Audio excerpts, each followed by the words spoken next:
sudah hadir bersama saya di studio, anggota DPD RI, nanti di luar sana, AM Fatwa dan politisi PDI Perjuangan, Mas Arief Wibowo. Saya sapa dulu, selamat sore Mas Arief. Saya sapa dulu Pak AM Fatwa, pimpinan DPD RI. Pak Fatwa dengan Aiman di Kompas TV. Ya, selamat sore Pak Aiman. Ya, Pak Fatwa, saya ingin tanyakan, kemarin persis DPD mengeluarkan pernyataan sikap terkait dengan status hukum Ahok, apakah nonaktif atau tidak nonaktif. Pernyataan sikap DPD, koreksi jika saya salah, adalah meminta Ahok untuk segera nonaktif. Apa yang melatar belakangi pernyataan sikap ini?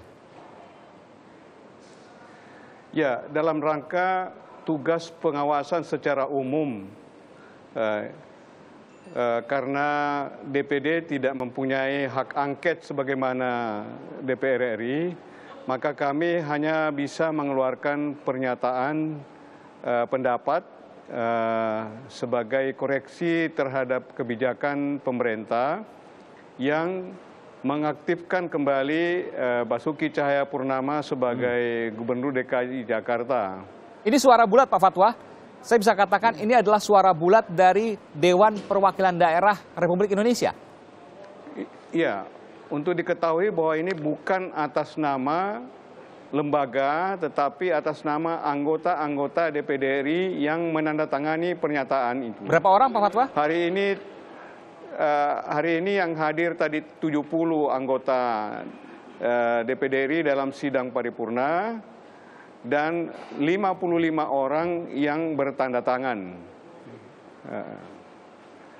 Jadi sebenarnya sudah mayoritas yang hadir di jumlah anggota DPD 132, betul ya Pak Fatwa ya? Jadi kalau 70 Anda anggap sebagai mayoritas ya, lebih dari setengahnya? 132, tapi praktis sebenarnya yang aktif di dalam kegiatan-kegiatan itu memang sekitar 70-an itu. Oke, kalau seandainya, adakah kemudian konsekuensi itu Pak Fatwa? Kalau seandainya kemudian Ahok tidak dinonaktifkan sebagai gubernur, apa yang disarankan oleh DPD dalam pernyataan sikap itu? Ya, kita menyarankan kepada Presiden atau pemerintah agar segera memberhentikan sementara Gubernur Basuki Cahayapurnama atau Ahok, karena jika tidak diberhentikan sementara, dikhawatirkan timbul nanti permasalahan di masyarakat, adanya kebijakan-kebijakan dari Gubernur DKI Jakarta Basuki Cahayapurnama yang dianggap mestinya sedang diberhentikan sementara, tetapi menandatangani beberapa keputusan-keputusan, surat-surat kebijakan dan lain-lainnya yang berpotensi untuk digugat oleh masyarakat. Oke, Pak Fatwa, DPD menyatakan sikap agar Ahok agar segera nonaktif.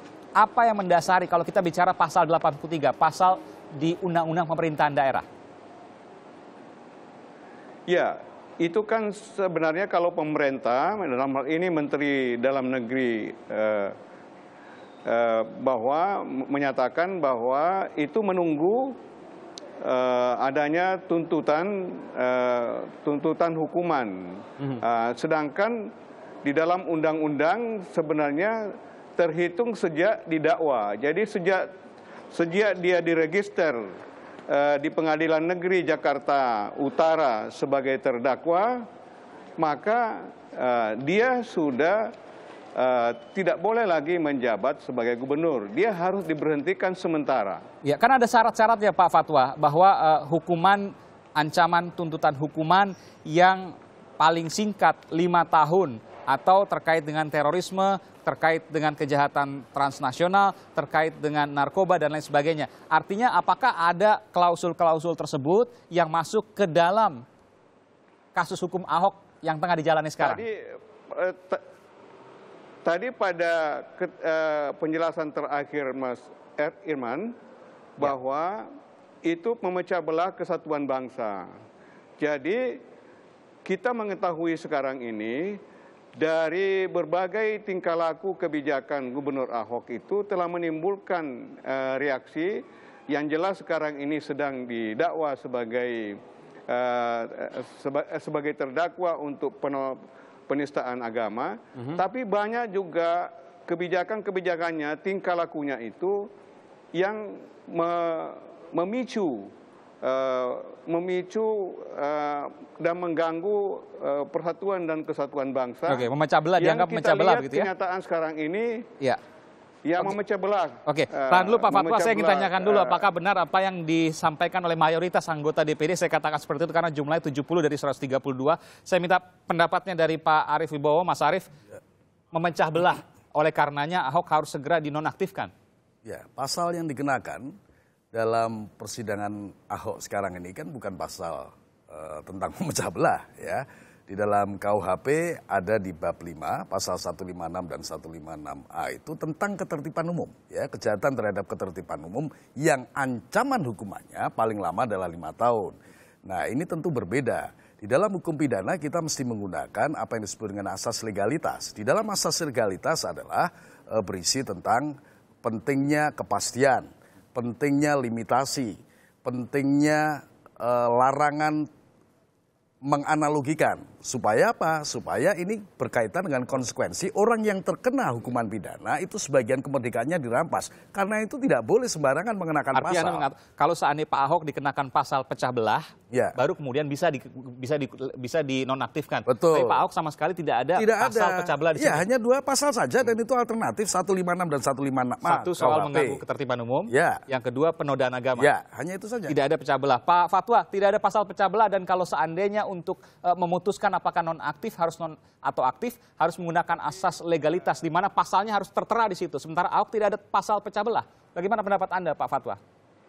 Maaf, saya membatasi diri di dalam soal perdebatan teknis hukum. Saya seorang politisi menyampaikan aspirasi masyarakat.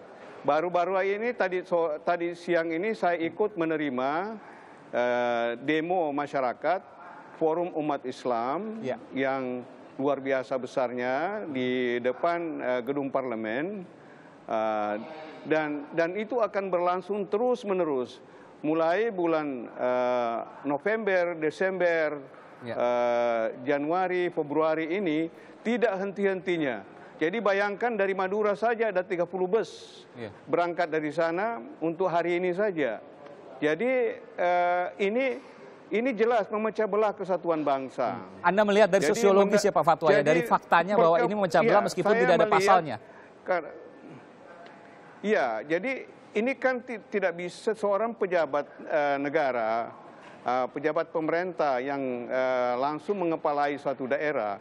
Ini kalau tidak bisa diterima oleh masyarakat, faktanya ini kan demo terus-menerus. Ini bagaimana dia bisa menjalankan pemerintahan kalau masyarakat sulit menerimanya. Dan kenyataannya demikian. Adapun kalau misalnya Ahok itu ternyata memang memenangkan pemilihan umum, itu realitas sistem dari demokrasi.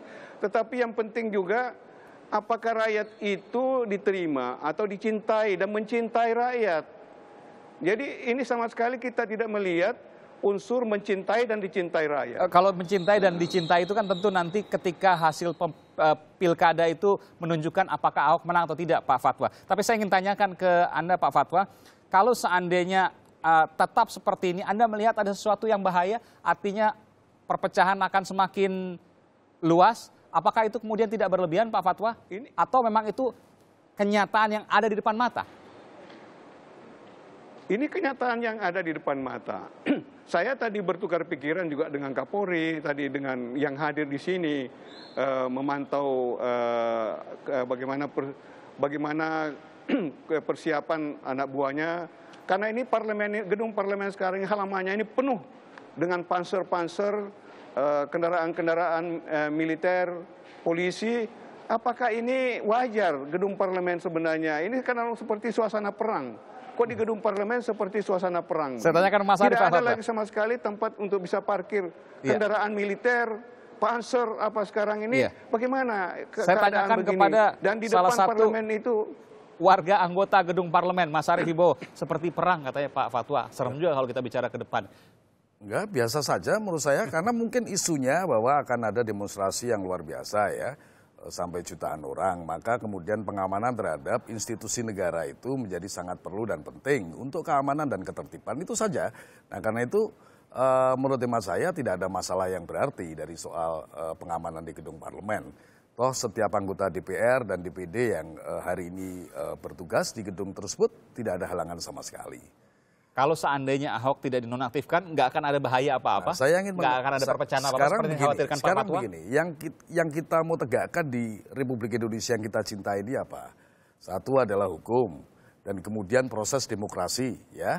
Demokrasinya biarkan berjalan seperti apa adanya. Dalam pilkada sudah jelas, nanti akan ada 2 paslon yang akan maju pada putaran kedua antara pasangan Ahok Jarot dan pasangan Anies Sandiaga. Kemudian dari aspek hukumnya, dari pendekatan hukumnya, maka pemerintah tidak boleh tidak adalah menegakkan hukum itu sendiri. Nah, apa yang ditegakkan? Undang-undang tentang pemerintahan daerah pada pasal mana? 83, ayat 1, 2, dan 3. Itulah yang harus ditegakkan oleh pemerintah. Nah, karena itu tidak boleh kemudian atas dasar like and dislike, apalagi kemudian gerakan politik yang menurut saya terlalu berlebihan untuk menyikapi soal yang sesungguhnya hanya terkait dengan urusan lokal di DKI, meskipun ini adalah ibu kota negara, kemudian dilebarkan sedemikian rupa menjadi seolah-olah urusan yang sifatnya nasional, ya. Padahal sebenarnya ini adalah soal yang lokal sama sekali. Jadi begini mas saya, kalau misalnya Ahok itu disangkakan dan kemudian didakwa sesuai dengan ketentuan aturan yang ada di dalam undang-undang, saya kira kalau memang harus diberhentikan karena pasal yang dikenakan adalah pasal yang memang betul-betul tepat untuk itu, saya kira tidak ada masalah. Permasalahan sekarang ada perbedaan tafsiran, yang satu mengatakan A, yang dua mengatakan B. Anda menilai kalau seandainya tidak puas, PT UN, kemudian atau MK, selesai? Ya, yang dipersoalkan kan adalah pengaktifan kembali, ya, karena menurut tafsir sebagian kalangan menyatakan loh kan harusnya diberhentikan sementara. Tetapi berdasarkan undang-undang yang berlaku tidak bisa diberhentikan sementara. Karena apa? Pasal pidananya itu tidak memenuhi syarat dengan karakter yang karakter kita pidana yang selesai, Mas Arief, kalau kita bicara soal penafsiran, karena perbedaan penafsiran ini ada pembahasan justru sendiri. Karena itu sekarang keputusan pemerintah mengaktifkan itulah tentu berupa keputusan presiden, itulah yang silakan digugat di Pengadilan Tata Usaha Negara. PT UN. Jadi jalannya kalau seandainya tidak puas, gugatlah keputusan presiden itu, gugatlah keputusan Mendagri itu ke PT UN. Tidak ada jalan lain, meskipun butuh waktu yang agak lama. Ya, itu konsekuensinya. Kan ada hukum acara sendiri dalam Peradilan Tata Usaha Negara. Pak Fatwa, kalau seandainya ada kekurang puasan bisa menggugat PT UN?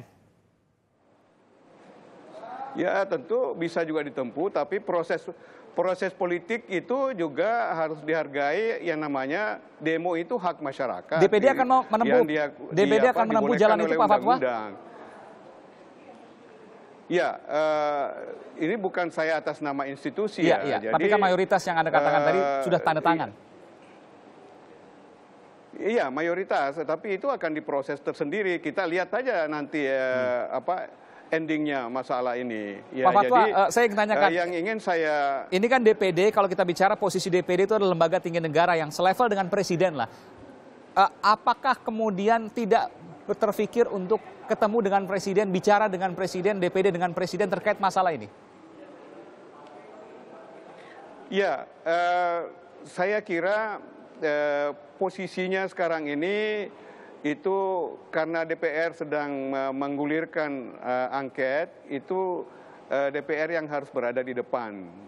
Jadi anggota-anggota DPD RI membatasi diri pada kebetulan paralel itu tujuannya, menyatakan pernyataan pendapat dalam rangka pengawasan umum. Jadi apa yang sudah ditandatangani ini 55 anggota akan segera kami kirim kepada fraksi-fraksi di DPR RI. Kan ada komunikasi ke presiden, DPD, kenapa tidak digunakan itu Pak Fatwa? Mayoritas loh Pak Fatwa, yang Pak Fatwa katakan tadi 70 orang dari 132 anggota DPD. Kami tidak ingin mendahului rekan DPR yang mempunyai kekuatan legislasi daripada DPR. Karena misalnya dia menggunakan hak angket, ya itu memang kalau DPD tidak bisa menggunakan hak angket. Ya. Tapi di hitung-hitungannya hak angket kan sangat kecil kemungkinannya Pak, kalau kita bicara soal pendukung pemerintah dan tidak mendukung angket. Ya, itu nanti tentu akan mempunyai kegiatan, akan ada kegiatan politik tersendiri nanti yang akan timbul. Kita lihat aja nanti. Tapi yang Apa terang itu, Pak? kalau kita Apa itu, melihat, Pak? saya ikut menerima tadi. Kalau seandainya angket gagal lalu apa lagi? Menerima, saya jelaskan dulu. Saya tadi ikut bersama banyak rekan anggota DPR tadi. Ya. Saya dengan beberapa rekan anggota DPD ikut menerima demo Forum Umat Islam Ya. di depan gedung parlemen tadi. Dan saya melihat situasi itu tidak akan berhenti selama pemerintah ini tidak menegakkan keadilan. Karena yang masyarakat kebanyakan ini sekarang menganggap bahwa kut-dekut ini pemerintah ini membela saja Ahok itu. Ya. Ini Banyak tidak sekali, akan berhenti. banyak sekali. Gejolak ini tidak akan berhenti kalau ini yang dirasakan DPD, kalau pemerintah tetap berpihak kepada Ahok dan tidak menegakkan keadilan. Saya sebagai politisi anggota parlemen, itu memprediksi demikian karena saya mengikuti tentunya perkembangan sehari-hari di masyarakat. Ya. Terakhir Pak. Dan Terakhir Pak Fatwa, Ya. saya ingin bertanya, kalau seandainya Pak Fatwa merasakan seperti itu, apa kepentingan pemerintah membela Pak Ahok? Ya, saya kira banyak keterlanjuran sekarang yang dilakukan oleh Ahok yang harus dibela mati-matian oleh kalangan pemerintah. Ya, misalnya masalah apa namanya di Tanjung Priok itu ada beberapa hal yang nampaknya itu pemerintah tidak bersikap adil. Ya, apa kepentingannya Pak Fatwa? Apa perilaku? Ya, itu banyak hal yang susah diungkapkan secara publik ya. Okay. Karena ada hal-hal yang sifatnya politis itu yang tidak harus berdasarkan fakta-fakta hukum kan. Tapi kan di dalam mengatur negara ini bukan soal hukum saja. Ini masalah proses politik di masyarakat harus juga diamati dan dihargai. Oke, baik. Itu yang dirasakan oleh Pak Saya Fatwa hanya dan ingin teman-teman anggota mengatakan- DPD. Ya, Pak Fatwa, mohon maaf waktunya terbatas. Ya. Saya akan berikan kesempatan ke Mas Arief. Mas Arief, ada rasa ketidakadilan yang dirasakan oleh teman-teman DPD termasuk Pak Fatwa terkait dengan pemerintah yang lebih pro ke Ahok. Ya, itu apresiasi sebagian kalangan dan kita bisa pahami dalam konteks demokrasi, ya. Tetapi demokrasi kita itu berdasarkan pada hukum. Hukumnya harus ditegakkan dan itu janji serta sumpah pemerintah, ya terutama presiden untuk menegakkan hukum.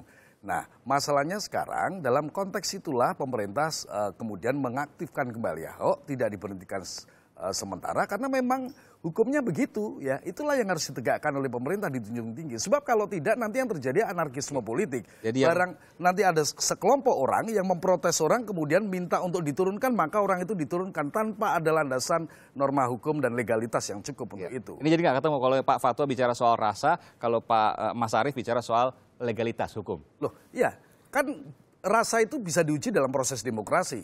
Mohon maaf, misalnya sekarang Ahok dalam posisi Ahok Jarot didukung oleh 43% dari pemilih di Jakarta, ya lebih unggul dari pasangan calon yang lain. Nah, yang mereka yang mendukung Ahok atau itu kan juga harus diperhatikan. Terakhir, itu sebagai satu bagian terakhir dari ke proses Mas Arief, yang jadi menuju keadilan. Fatwa MA telah dikeluarkan bahwa tidak akan mengeluarkan pendapat terkait dengan fatwa karena ada PT UN yang telah diajukan oleh pihak-pihak lain. Ya. Saya ingin tanya, artinya Mendagri, Mas Arief bukan merupakan juru bicara Mendagri, tapi satu partai dengan Pak Mendagri, Ya. Pak Cahyokumolo, akan tetap mempertahankan Ahok sebagai Gubernur DKI Jakarta. Oh iya, undang-undangnya memang begitu dan karena itu harus ditegakkan seluruh-seluruhnya. Baik, terima kasih. Mas Arief Wibowo, politisi Partai Demokrasi Indonesia Perjuangan, dan juga tadi Pak AM Fatwa, pimpinan Dewan Perwakilan Daerah Republik Indonesia. Terima kasih Pak Fatwa telah memberikan informasi di program Kompas Petang dan juga Mas Arief Wibowo.